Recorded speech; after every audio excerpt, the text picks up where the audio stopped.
Halo teman-teman semua, hari ini kita akan kembali membahas data apa saja yang perlu kita perhatikan di dalam pasar forex. Kita lihat per hari Senin kemarin ya, di hari Senin kita memiliki banyak speech dari Amerika, yaitu adalah speech dari Daly, kemudian Bowman, dan juga Fed Kaskari, yang dimana mereka bertiga memiliki nada yang dovish ya, yang dimana mereka mengatakan bahwa perdebatan di bulan September mengenai cut itu memungkinkan terjadi apabila nilai jobs kedepannya juga akan mengalami pelemahan, maka itu akan membuka pintu bagi The Fed untuk melakukan pemangkasan suku bunga di bulan September. Dan juga kalau kita lihat dari segi speech, Bowman juga mengatakan bahwa jika nilai inflasi mengalami penurunan, maka mereka juga akan siap untuk melakukan cut di bulan September ya. Dan juga Fed Daily memproyeksikan bahwa dia akan menyesuaikan data-data ekonomi ke depannya dari yang kita dapatkan sebelumnya, dan sudah seharusnya kita harus menyesuaikan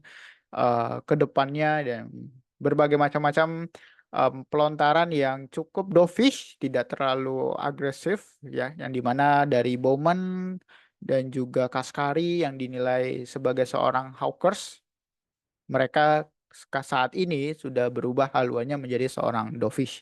Yang perlu kita perhatikan ke depannya adalah bagaimana data yang akan kita dapatkan ke depannya, yaitu data yang paling dekat ada pada data PCE di minggu depan. Dan juga di hari Selasa kita mendapatkan RBA meeting minutes, yang dimana dari sisi Australia masih memproyeksikan bahwa suku bunga ke depannya masih akan terus ditahan, dan mengingat nilai inflasi dari Australia masih cukup tinggi, dan mungkin uh, mereka masih akan tetap untuk mempertahankan suku bunganya.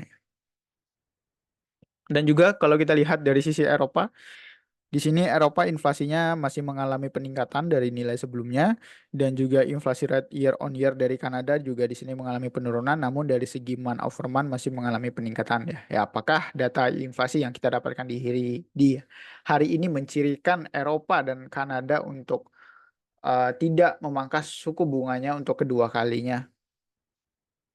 Dan juga di hari Rabu kita mendapatkan akan ada speech dari Bostik dan juga Bar, dan di hari Kamis tadi kita mendapatkan FOMC minutes ya, yang dimana dalam proyeksi FOMC minutes-nya Amerika sudah mulai memproyeksikan September cut itu akan terjadi, dinilai dari data GDP yang sudah mengalami perlambatan, PCE sudah mengalami perlambatan, inflasi sudah mengalami perlambatan, dan semuanya sudah terantisipasi dan sudah dikendalikan ya. Tinggal bagaimana Jerome Powell memutuskannya ya, bagaimana kapan timingnya itu ya, apakah benar di bulan September atau justru Jerome Powell menahan lagi gitu ya. Tapi secara data dan speech yang kita dapatkan sudah mengarahkan ke arah September cut. Tinggal tugas Jerome Powell menyesuaikan gimana caranya agar Amerika tidak masuk ke dalam zona resesi ya. Karena kita tahu bahwa apabila nilai inflasinya turun secara signifikan, dan itu akan memperburuk pertumbuhan dari Amerika, dan jangan sampai Amerika masuk ke dalam zona resesi.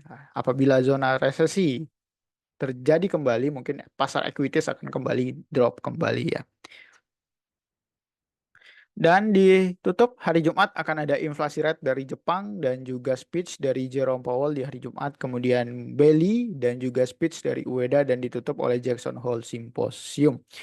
Jadi perhatikan saja hari Jumat ini akan cukup banyak data ya, khususnya dari Jepang. Apabila Jepang di sini mengalami peningkatan, maka Jepang masih akan terus tetap ke depannya untuk menaikkan tingkat suku bunga.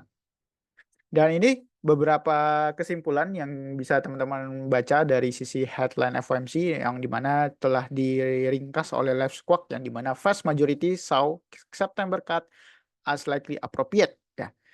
Sebagian besar member Fed sudah setuju atau sudah memproyeksikan bahwa September cut mungkin akan terjadi, yang dimana almost all official experience continue disinflation ya, bahwa inflasinya sudah mengalami perlambatan, dan juga melihat masih adanya upside risk to inflation as diminished, dan juga some saw higher risk of more serious labor deterioration ya. Jadi kalau kita lihat berdasarkan speech atau statement yang ada di sini, mereka banyak lah mereka bahas ya, tidak hanya dari segi internalnya, tetapi mereka juga membahas dari segi ekspor impor dan lain sebagainya. Ini cukup menarik ya kalau teman-teman mau membaca, mau mempelajari fundamental faktor ya.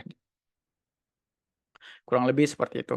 Nah, kalau kita lihat dari segi teknikal, ya, saat ini XAUUSD sedang bergerak bullish sekali, sudah mencapai all time high sepanjang sejarah ya. Kalau kita lihat, sudah mencapai all time high, kemudian dan dari segi time frame daily kita juga bisa melihat bahwa adanya um, rejection yang berkali-kali ya dari mulai hari Senin, Selasa, Rabu, Kamis. Ya, apakah XAUUSD akan kembali terkoreksi? Yang menjadi pertanyaannya, di mana dia akan berkoreksi dan sejauh mana koreksinya itu ya.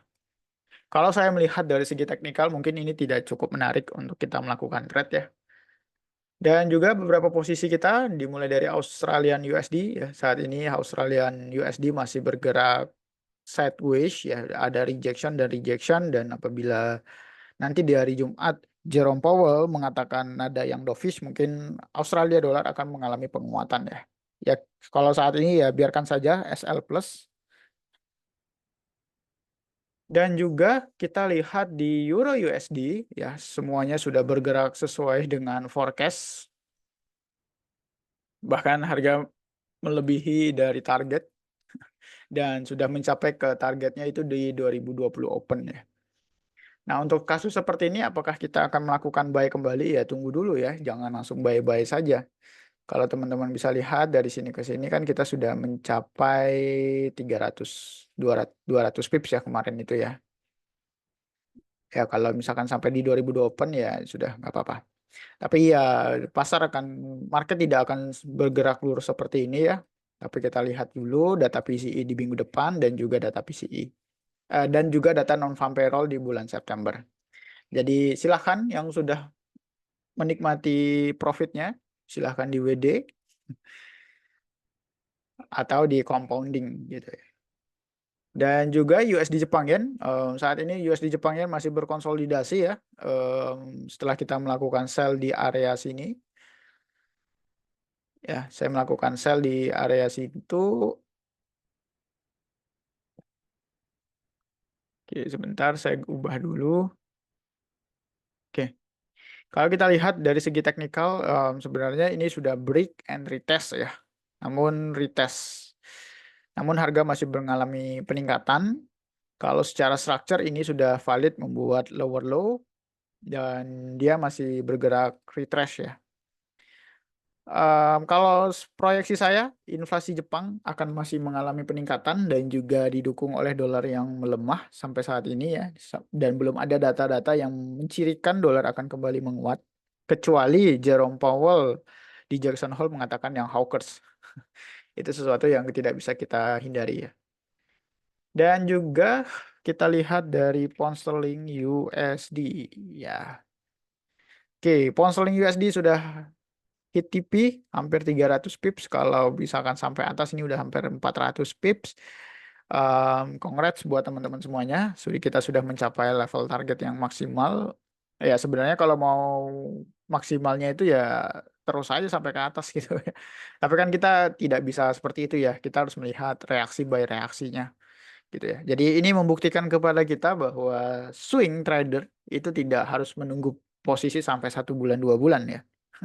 Bahkan kita enter buy di sini sampai di sini kan hanya butuh berapa hari gitu.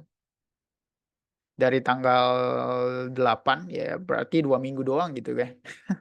2 minggu sekali buy langsung naik lagi. Kan kurang enak apa gitu ya. Daripada teman-teman memaksakan kucuk-kucuk cari H1, cari M30 gitu ya. Terus turunkan time frame lagi sampai M15 hanya untuk mendapatkan 10 sampai 15 pips. Waduh, capek ya teman-teman gitu ya. Jadi tenaga udah habis gitu ya. Waktu kita juga udah habis, tapi hasilnya nggak maksimal gitu. Dan juga kita lihat dari USD CAD, sebenarnya USD CAD target kita itu ada di level sini ya. Tapi kita sudah melakukan TP di sini, nggak apa-apa. Nanti kalau dia retrace kembali, kita akan cari kembali ya posisinya. Tapi congrats buat teman-teman yang sudah mencapai 100 pips ya, dinikmati saja profitnya. Kemudian kita lihat Dow Jones. Oke, Dow Jones sampai saat ini masih terus bullish ya. Kalau teman-teman punya posisi ya, ya udahlah, hilangkan aja TP-nya. Hilangkan aja sampai 2000 pips gitu ya. Pindahkan aja TP-nya sampai 2000 pips, bahkan jangan jangan di close ya saran saya. Karena selama sentimen US dollar akan cut, ya mungkin Dow Jones akan mengalami peningkatan yang cukup signifikan. Jadi biarin aja buat teman-teman yang punya posisi sampai 2000, ya saya ini akan menjadi perjalanan yang panjang ya kalau US 30 ini. Nah, kalau teman-teman mau nge-buy lagi ya bisa-bisa saja. Namun kalau kita lihat dari sisi risk and reward, dari segi teknikal kan kita bisa melihatnya cuma sampai sini ya. Tapi kalau secara outlook fundamental view bisa kuartal ketiga, kuartal keempat masih bisa bullish sebenarnya. Tapi kan kita kuat nggak menahan koreksi-koreksinya itu. Nah, secara long term view sampai di kuartal keempat mungkin masih tetap bearish untuk dolar ya. Tapi pertanyaannya di mana kita mau entry gitu ya. Jadi kalau misalkan teman-teman punya resiko yang cukup baik atau punya manajemen yang cukup baik bisa dimaksimalkan sih sebenarnya.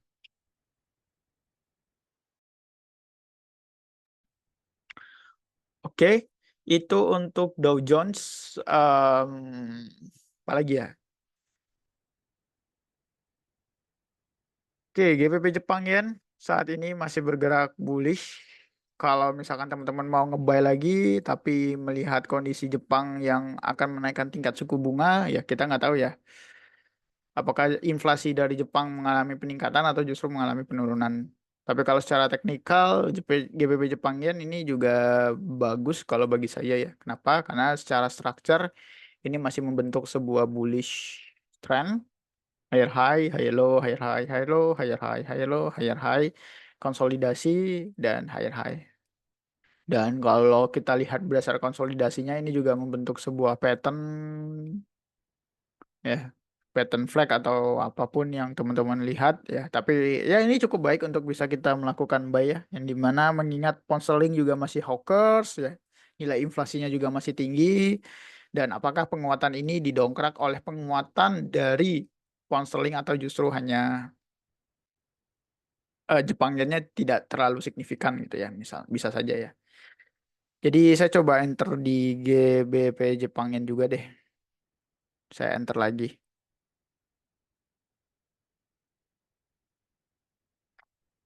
Oke, mungkin itu aja dulu yang bisa saya share ya. Nanti untuk GBP Jepang Yen akan saya update di dalam grup ya. Terima kasih teman-teman semuanya. Happy trading and safe trading.